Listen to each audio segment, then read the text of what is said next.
Hi everyone, welcome to today's video. Today's video will be a Sunday shared reading tip. Your Sunday shared reading tip for today is to teach about writing mechanics. Hi, my name is Gina Antrim. I am an ASHA certified SLP and I have been for the past 9 years. And today we're going to be talking about the writing mechanics.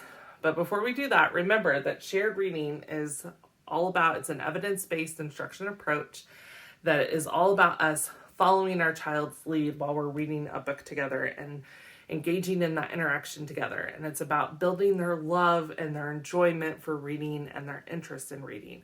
And during those interactions, we can also take the time to teach and model different things.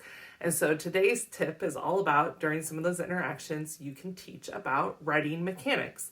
All right, well, you may be thinking, what are writing mechanics? Well, writing mechanics are those different conventions and protocols that govern us through the different aspects of writing.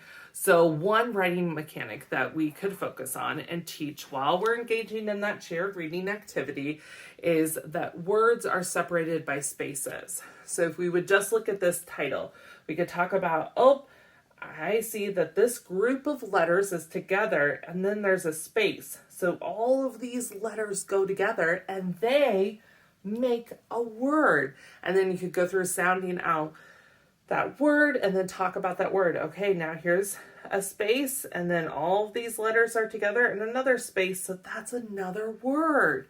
So talk about the difference between if letters are on their own, like A or I.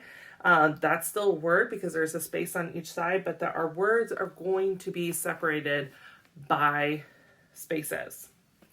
All right, another writing mechanic that we could teach while doing shared reading is that we could point out the different symbols and the difference between the symbols that we would find in a book.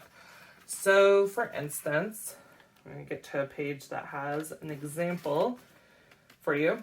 Okay, so different writing mechanics that I could point out on this page are that these are all letters and that those letters make up words that we're reading, and that is a number. So we have letters, we're going to have numbers, and we're also going to have punctuation.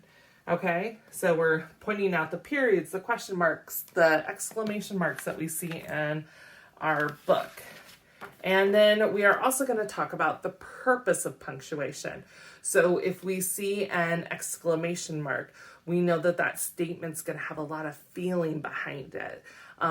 Whenever we say that, and that we're going to put a little bit more, we're going to raise our volume and we're going to say it in a little bit different way because that has a lot more feeling to it. If it's a question mark, obviously we're asking a question versus a period where it could just be making a statement in the book. So pointing out the different punctuation marks and what they mean as well.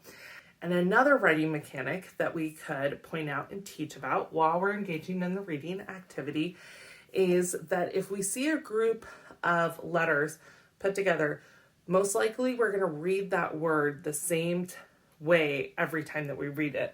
So every time that I see O and F together, it's going to be of. That's how I'm going to read it. So most of the time, whenever we're reading, when we see a group of letters together and they're in that same pattern of THE is going to be the, it's going to read the same way every time. So there are a few different writing mechanics that you can teach about and model the use of and how we navigate through that in our books while we're engaging in a shared reading activity. Thank you so much for watching. I hope that this was helpful for you and that you liked it. If you did like it, please give me a thumbs up below. More importantly, though, it would mean the world to me if you would subscribe to my channel and leave a comment below. I would love to hear from you. Thank you so much for watching.